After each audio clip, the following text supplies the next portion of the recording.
Hello dear students. आज हम लोग आए हैं ये छोटे से वीडियो में।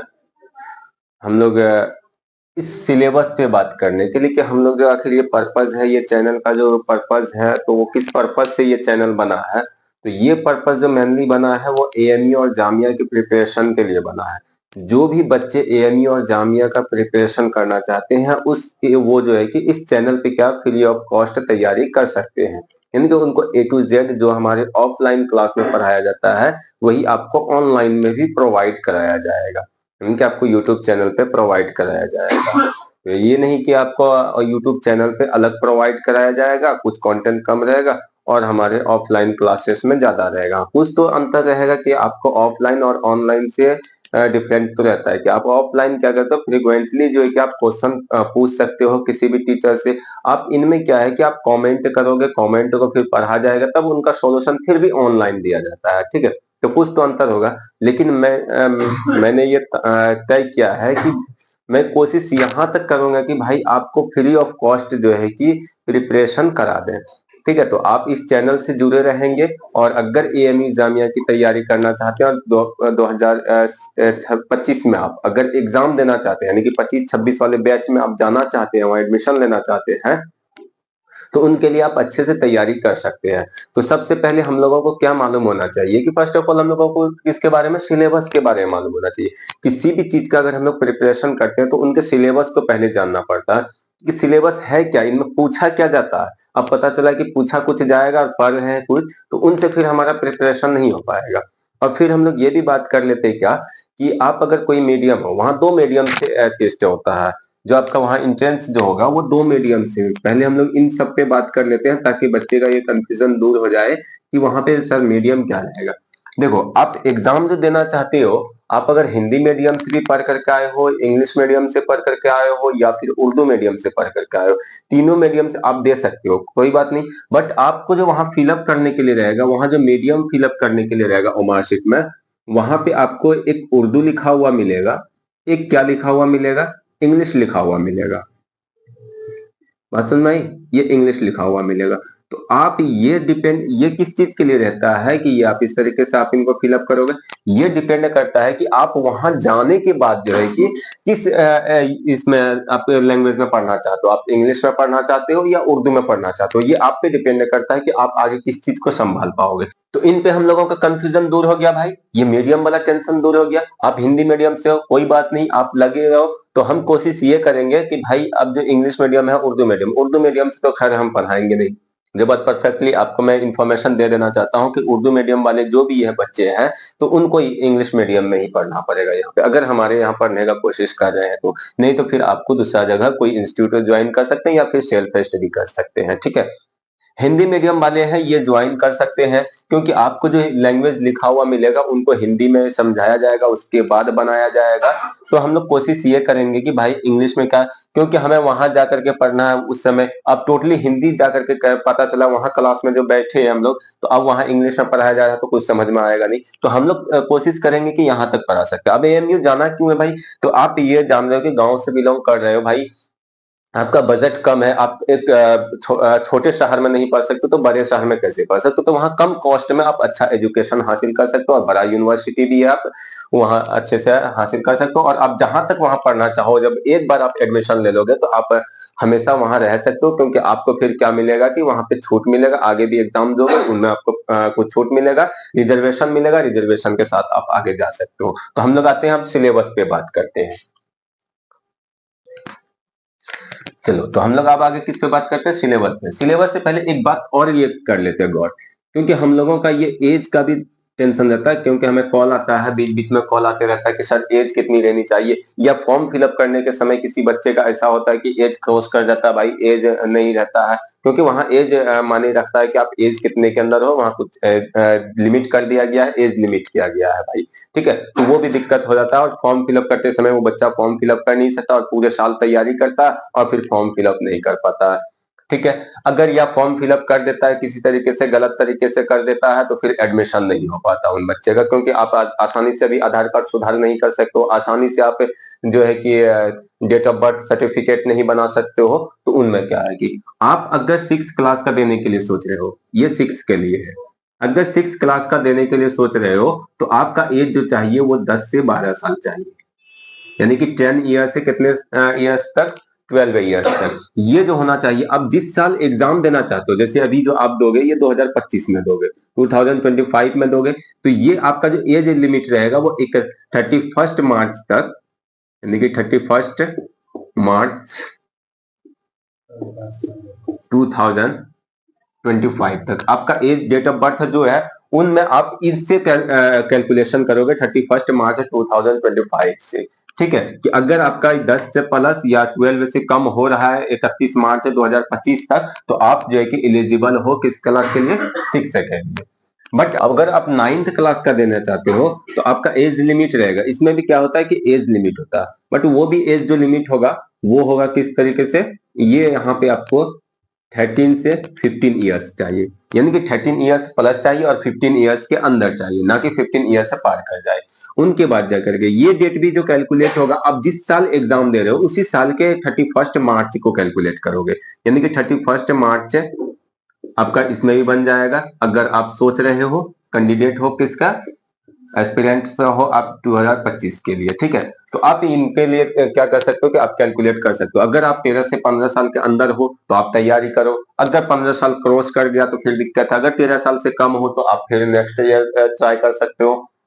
ये 6 के लिए हुआ, ये 9th के लिए हुआ। ठीक है, तो अब हम लोग फिर बात करते हैं, तो एज का भी टेंशन फ्री हो गया। अब कोई कॉल नहीं आएगा जिनको भी, क्योंकि कॉल ये काफी आता है जब भी क्लास जाते हैं, तो ये खास करके फॉर्म फिलअप करते समय जो है कि दिक्कत आती है कि वहां एग्जाम किस टाइप में होता है भाई।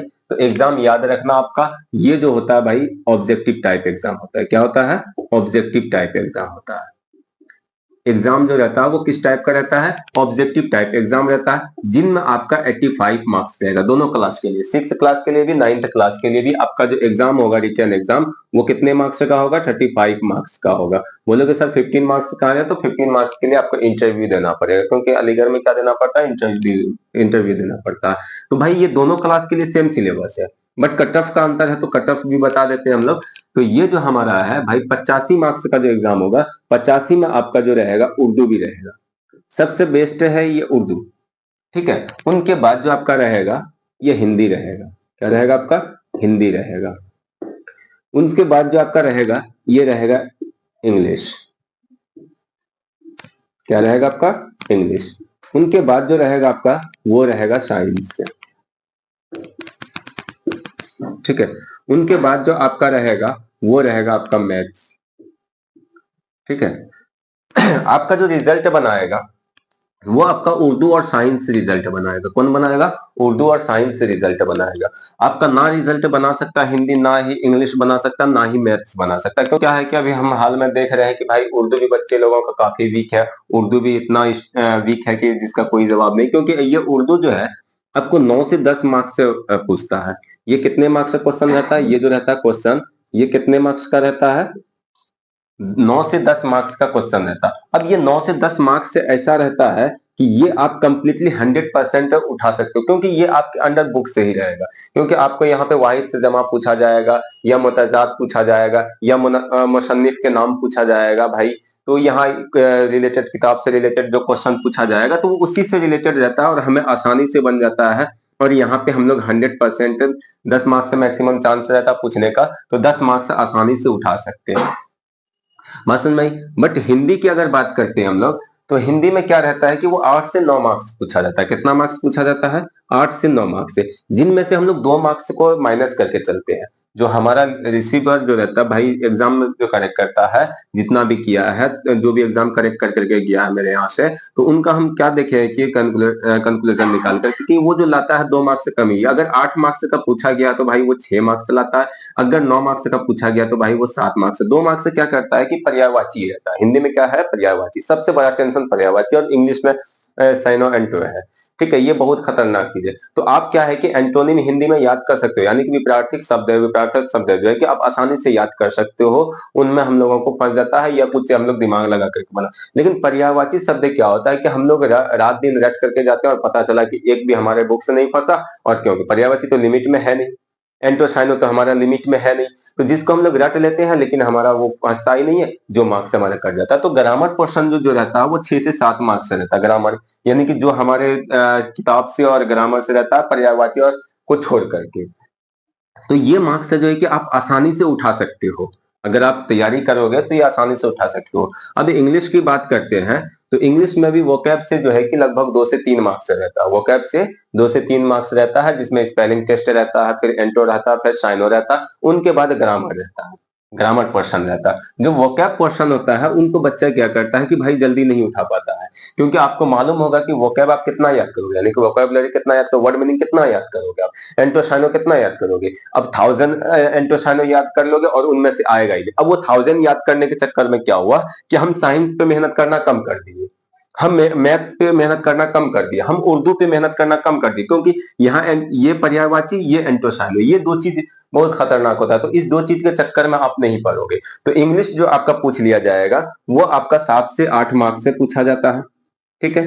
तो इनमें भी 2 मार्क्स से आप माइनस करके चलो, अगर 7 पूछा जाएगा तो 5 लाने का कोशिश जरूर करोगे, क्योंकि ये ग्रामर पोर्शन रहता है, और अगर 8 पूछा गया तो 6, यानी कि 2 मार्क्स आप माइनस करके चलोगे, ठीक है। अब आते हैं हम लोग किस पे, साइंस पे। अगर साइंस की बात करते हो तो ये 30 मार्क्स का होता है। कितने मार्क्स का होता है? 30 मार्क्स का होता है। और 30 मार्क्स में आप ऑलवेज याद रखना, 30 मार्क्स आसानी से उठा सकते हो अगर आप सही से तैयारी कर रहे हो, ठीक है। लेकिन आप हमेशा याद रखना कि 29 से कम मेरा नहीं आए साइंस में। अगर 29 से कम आ रहा है, खास करके ये 6 क्लास के लिए, तो वो फिर समझ लो कि आप दिक्कत आने वाला है। तो फिर भी अगर कभी हमारा वो कटअप पे डिपेंड करता है, ठीक है। लेकिन क्या होता है कि भाई अगर ये 29 नहीं लाए, सपोज दैट हम इनमें कितना लाए 25, और हम मैथ में बहुत स्ट्रांग है और साइंस में क्या है, हम लूजर है, तो भाई क्या है कि हम लोग 25 मार्क्स लाए, लेकिन मैथ में फिर आपको स्कोर अच्छा करना पड़ेगा। क्या करना पड़ेगा? मैथ में स्कोर अच्छा करना पड़ेगा। तो मैथ भी जो आपका पूछा जाता है वो 30 मार्क्स पूछा जाता है। तो मैक्सिमम बच्चा मैथ में स्कोर अच्छा नहीं कर पाता है, ठीक है। ये जो है कि आपका जो है कि हाँ, लेकिन जो भी एग्जाम करेक्ट करता है वो मैथ को अच्छे से लेता है, वो हल्के में मैथ को नहीं लेता। आप मैथ को कभी भी हल्के में नहीं लोगे। साइंस से आपका 100% उठा सकते हो आप, अगर अच्छे से पढ़ रहे हो तो आप अच्छे से उठा सकते हो। इनमें आप क्या है कि आपको इसमें भी कोशिश करना है कि हमें कम से कम जो है कि 27 प्लस मार्क्स आए। कितना मार्क्स आए? 27 प्लस मार्क्स आए। तो आपका यहाँ मार्क्स कितना पूछ रहा है भाई? अगर इनमें ये 100% आना चाहिए, ये उर्दू में जो है कि ये जो है कि 100% होना चाहिए। कितना परसेंट है? 100% होना चाहिए उर्दू में। और साइंस में भी कोशिश करो कि 100%, और मैक्सिमम ये देखा गया है कि 1 मार्क्स आपका जो है कि वो आउट ऑफ सिलेबस रहता है साइंस में। जिनको कभी या तो ऑप्शन, कभी उसका ऑप्शन गलत हो जाता है, कभी कुछ गलत हो जाता है, तो जिसके कारण उसको डिलीट कर दिया जाता है, तो वो किसी को नंबर नहीं मिलेगा, वो डिलीट हो जाता है। अगर 85 मार्क्स का हुआ, एक क्वेश्चन गलत हो गया, तो 84 मार्क्स पे आपका कटअप बनेगा, ठीक है। तो अगर ये 10 मार्क्स इसमें से लेकर के चलाते हो आप, अगर यहाँ पे पूछा गया, ये मान लो यहाँ से 7 मार्क्स आप लेकर के चले आते हो, उधर से आप 6 मार्क्स से लेकर के चले आते हो, उधर से आप मान करके चलो 29 नहीं लाए हो, आप कितना लाए हो? 28 लेकर के चले आए, 28 उससे भी लेकर के चले आए, तो आपका जो मार्क्स हो जाता है, कितना हो जाता है? 28 दूनी 56, 6 62, 62 और 7 69, और 69 79 मार्क्स से, यानी कि आप कट ऑफ पार कर सकते हो। ये मैक्सिमम देखा गया है कि 6 क्लास में जो है, 6 क्लास में जो है, ये बॉयज के लिए जो कट ऑफ गया है आज तक, ये जो देखा गया है, ये आपका जो बॉयज के लिए रहता है 73 मार्क्स से 75 मार्क्स तक इनका कट ऑफ रहता है। 75 प्लस जा सकता है, 75 से नीचे यानी कि 78 तक भी कभी कभी चला जाता है। तो मैक्सिमम आप याद रखना कि 73 से 75 हमेशा स्कोर करने का कोशिश करोगे। अगर आप इस तरीके का तैयारी में हो, 79 मार्क्स आ रहा, तो आप सेफ जोन में हो, ठीक है। आप ये भी कोशिश करोगे कि भाई ये कट ऑफ तक ही हम नहीं जाए, कट ऑफ से आगे जाए, ताकि इंटरव्यू में हमें हेल्प मिल जाए, क्योंकि इंटरव्यू भी 15 मार्क्स का होगा। अब ये गर्ल्स के लिए क्या है कि ये 6 में, गर्ल्स के लिए आपका क्या है, गर्ल्स का थोड़ा सा कट ऑफ कम जाता है। ये जो रहता है ये 72 से 74 रहता है। 72 से क्या रहता है? 74 रहता है। तो इनका मतलब है कि अगर ये 79 मार्क्स गर्ल्स कर रही, तो ये आपका ये टॉप 30 में भी आ सकता है। तो गर्ल्स के लिए तो आपका हॉस्टल मिलेगा नहीं, 6 में गर्ल्स के लिए हॉस्टल नहीं है। हॉस्टल बॉयज को अगर 6 में लेना है तो उनको टॉप 30 में आना पड़ेगा। बात समझ में आई? जिनमें से हमारे यहाँ से बहुत बच्चा गए हैं टॉप 30 में, जो हॉस्टल में है अभी, और जो नहीं गए वो हॉस्टल में नहीं है, तो उनको थोड़ा सा कॉस्ट पड़ जाता है। लेकिन अगर हॉस्टल मिल जाता है तो आपका समझो कि पूरे ईयर में जो है कि स्कूल से और हॉस्टल से आपका जो खर्च जाएगा 15 से 20,000 जाएगा, और आप जो खर्च करें तो 15 से 20,000 हर एक इंसान जो है कि अभी पढ़ाने के लिए उत्सुक है कि भाई 15 से 20,000 आसानी से दे सकता है, ठीक है। बट अब ये नाइन्थ की बात कर लेते हैं कि नाइन्थ का कट ऑफ क्या रहता है। अगर नाइन्थ के कट ऑफ की बात करते हैं तो यहाँ पे देख लेते हैं हम ना, क्योंकि बोर्ड मेरा उधर फुल हो चुका है। तो नाइन्थ में बात क्या होता है कि नाइन्थ में भी अब यहाँ बॉयज और गर्ल्स का रहता है। इनमें अपॉर्चुनिटी ज्यादा रहता है, इनमें क्या रहता है कि अपॉर्चुनिटी ज्यादा रहता है। अब इसमें क्या है कि मैथ थोड़ा सा ज्यादा हार्ड पूछा जाता है भाई। अब ये तो आप जब भी यहाँ जुड़े रहोगे, आप इस चैनल से अगर जुड़े रहोगे तो आपको वो जितना हार्ड पूछा जाएगा उससे ज्यादा हार्ड आपको यहाँ मिल जाएगा, ठीक है। जैसे सिक्स की बात किया जाए, पिछले बार जो है कि सिक्स का जो है कि ये मैथ की बात किया जाए तो मैथ्स का जो है कि क्वेश्चन लगभग 14 क्वेश्चन जो है कि ये आउट ऑफ सिलेबस रहा, आउट ऑफ सिलेबस है। तो इस बार हम लोगों का क्या प्लान रहा कि भाई वो अगर आउट ऑफ सिलेबस पूछता तो हमें आउट ऑफ सिलेबस पढ़ाना पड़ेगा, कि भाई अगर हम बच्चे को तैयार करके रखते हैं, वो अगर आउट ऑफ सिलेबस पूछने के लिए तैयार है तो हम भी तो बच्चे को तैयारी कराने के लिए तैयार है भाई। तो हम भी इस बार क्या किए हैं कि आउट ऑफ सिलेबस भी उनको पढ़ाना स्टार्ट कर चुके हैं, ठीक है। तो आपको भी डाला जाएगा। तो उनके बाद जाकर के अब ये बॉयज का जो कट ऑफ जाता है नाइन्थ में, ये मैक्सिमम चांस रहता है क्या कि भाई ये 65 से 70 तक हमेशा दिमाग में लेकर के चलो। अगर ये 65 से 70, अगर ये 79 मार्क्स से लेकर के आ जाता है तो इसको तो कोई नहीं रोक सकता, ना इंटरव्यू इसके सामने अरंगा ला सकता, कुछ नहीं आ सकता, ये आसानी से जा सकता है, ठीक है। बट ये बात कर लेते हैं हम लोग क्या कि भाई ये कभी कभी क्या होता है कि ये हम लोग क्या है कि एक एवरेज है, ये क्या है, एवरेज है। तो एवरेज आप जान ही रहे हो कि मिडिल वाला नंबर शो करता है। तो अब ये जो है कि आप ये एवरेज की बात कर लेते हैं, इससे कभी कम भी चला जाता है, ज्यादा चांस है कि इससे कम गया, ज्यादा तो नहीं है गया है, 70 से ज्यादा नहीं गया है, 70 से कम गया। बट गर्ल्स की अगर बात करें तो इनका जो जाता है ये 62 से 67 का चांस ज्यादा रहता है, ठीक है। इनसे आगे नहीं गया है, इनका भी इससे आगे नहीं गया। कुछ कुछ गर्ल्स है जो है कि 61 ला करके अभी रह गई है।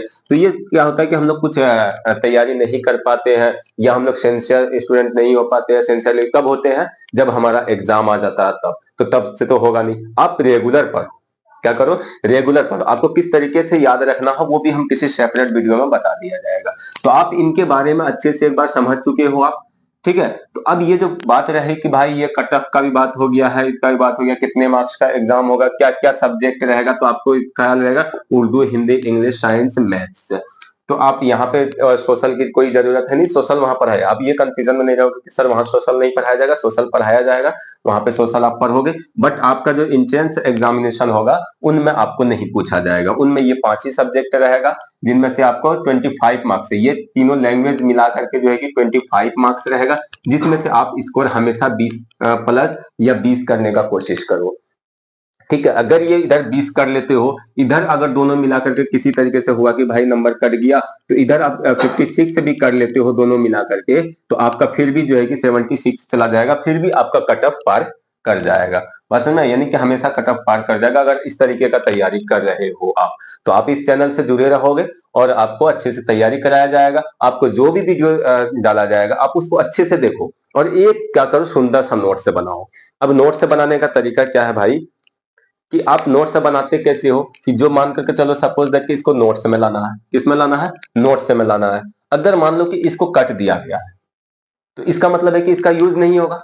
इनका यूज, सपोज दैट यहाँ पे हम सोशल लिख दे तो सोशल का यूज नहीं होगा, तो सोशल को कट कर दिया गया। तो आप बोलते हो क्या कि हमको एक फ्रेश नोट चाहिए जिसमें हम लोग कटिंग नहीं करें। तो आप हमेशा याद रखो उस कटिंग को भी, अगर टीचर कोई कटिंग कर रहा होता तो उस कटिंग को भी आप रखा करो, क्योंकि कटिंग ही काम आने वाला। जिस वक्त आप स्टडी कर रहे हो तो सेल्फ स्टडी पे बैठे हुए होते हो, तो उस वक्त क्या होगा, आपको ये फायदा कहाँ पे होगा कि जो कटा हुआ रहेगा उसके बारे में थिंकिंग पावर स्ट्रॉन्ग, भाई ये आखिर काटे हैं तो क्या चीज के लिए काटे हैं, अगर यूज नहीं किया गया तो क्यों नहीं किया गया, अगर क्यों का जवाब आने लग गया तो आप फिर समझ लो कि उस सब्जेक्ट में आप स्ट्रॉन्ग होने लग जाओगे। तो कोई भी अगर टीचर पढ़ाते हैं, अगर उसमें काट पुट करते हैं कि भाई ये यहाँ पे यूज नहीं होगा, इसको हटा देना है, तो आप भी लिख करके अपने नोटबुक में उसको भी काट दो कि यहाँ यूज नहीं होगा ये। अब कहाँ यूज नहीं होगा, तो वो कटा हुआ याद रहेगा। अब कटवे नहीं करोगे तो पता चला यहाँ यूज क्या नहीं होगा, तो वो तो पता ही नहीं रहेगा। खास करके आप लैंग्वेज में ये ख्याल रखोगे, मैथ से और साइंस में तो उतना दिक्कत नहीं है, लेकिन लैंग्वेज पेपर में ये दिक्कत रहता है आप लोगों को।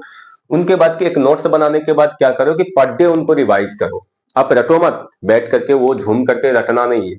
आप क्या करो कि आज जो पढ़ाया गया उनको हम लोग याद कर लिए, ठीक है, 10 बार 12 बार जितना बार पढ़े हैं और 5 बार 6 बार उसको लिखने का कोशिश करो। ठीक है, जब लिखने लग जाओगे आप तो वो क्या होगा कि याददाश्त, आपका राइटिंग भी इंप्रूव होगा, उनके बाद याददाश्त भी बढ़ेगा। फिर कल जो पढ़ोगे उनको लाओ और पहले जो पढ़े हो उनको एक बार रिवाइज कर डालो, फिर इसको भी रिवाइज कर डालो, इनको भी पढ़ डालो। फिर नेक्स्ट डे जो आएगा तो फिर ये जो पढ़े हो आज उसको पढ़ो, फिर पिछले से 2 दिन जो पढ़े हो उनको भी पढ़ डालो। ठीक है। I am sorry. तो उसको भी पढ़ डालो। जब उसको आप पढ़ डालोगे तो अब सपोज दैट 30 डेज ऐसा करे हो तो बताओ कि पहला चैप्टर से कितने बार पढ़े हो, 30 टाइम्स पढ़े हो। अब कोई भी चीज 30 टाइम्स पढ़ने के बाद, बोलने के बाद, लिखने के बाद क्या जिंदगी भर याद नहीं रहेगा यार? जिंदगी भर याद आ जाएगा। तो आप इस तरीके से स्मार्ट तरीके से स्टडी करो, क्योंकि ये कॉम्पिटिटिव एग्जाम है, यहाँ पे पूरे हिंदुस्तान का बच्चा आता है जिसमें से आपका सिलेक्शन होता है। अच्छे यूनिवर्सिटी में एएमयू आपका एक अच्छा यूनिवर्सिटी है, जिनके बारे में हम लोग बात करेंगे। एएमयू है क्या, तो एएमयू के बारे में बात करेंगे। तो उसमें अगर आप पढ़ना चाहते हो तो इसको आप एक बार लिख डालो और इसी करिकुलम के अकॉर्डिंग आप पढ़ो। आप हमेशा एनसीईआरटी फॉलो करो। क्या फॉलो करो? एनसीईआरटी फॉलो करो। और मैथ में नहीं, मैथ में अगर एनसीईआरटी फॉलो करोगे तो फिर आप नहीं कुछ कर पाओगे। आप इधर जितना भी सब्जेक्ट है, ये बात रही कि लैंग्वेज, उर्दू आपको बुक मिलेगा, हिंदी बुक मिलेगा, इंग्लिश की कोई बुक पढ़ने की जरूरत है नहीं, क्योंकि इंग्लिश से लिटरेचर से क्वेश्चन कभी कल एक क्वेश्चन पूछा जाए। अब एक क्वेश्चन के चक्कर में पूरी मोटी बुक मान करके चलो 100 पेज 150 पेज की रहेगी, तो उनको पढ़ने की जरूरत है नहीं। अब ग्रामर पोर्शन पे ध्यान दो और वर्ड पे भी ज्यादा ध्यान नहीं दो। वर्ड लास्ट में रट लेना, फंस गया तो ठीक है भाई, नहीं फंसा तो कोई बात नहीं। बट साइंस से और मैथ से और उर्दू, ये 3 चीज को आप रेगुलर हमेशा लेकर के चलो। इनको कभी भी नहीं ये जाने दो। इनको आप क्या करो, एवरेज में दोनों को रखे रहना, क्योंकि इंग्लिश हम लोगों का था ज्यादा स्ट्रांग रहता है तो और भी दिक्कत, तो था स्ट्रांग नहीं रहता तो दिन पे फोकस करो। जो सब्जेक्ट पढ़ने में मन लगता है उसमें 5 मिनट कम कर डालो। ठीक है, पढ़ने में ये नहीं कह रहे कि उसको छोड़ देना है, उसको पढ़ना है। जो पढ़ने में मन नहीं लगता उसमें 5 मिनट एक्स्ट्रा देना स्टार्ट कर दो, तो वो भी पढ़ने लगे। यानी कि आपको पढ़ना पांचों पड़ेगा, मन लगे या ना लगे, अगर आपको एएमयू जाना है, अगर अपना सपना साकार करना है। ठीक है, तो आज के लिए इतना ही। हम लोग ये सिलेबस पे बात कर चुके हैं, तो आप इस सिलेबस को लिख लोगे, अब फिर हम लोग तैयारी करते हैं। तो फिर मिलते हैं हम लोग नेक्स्ट वीडियो में नए जोश के साथ।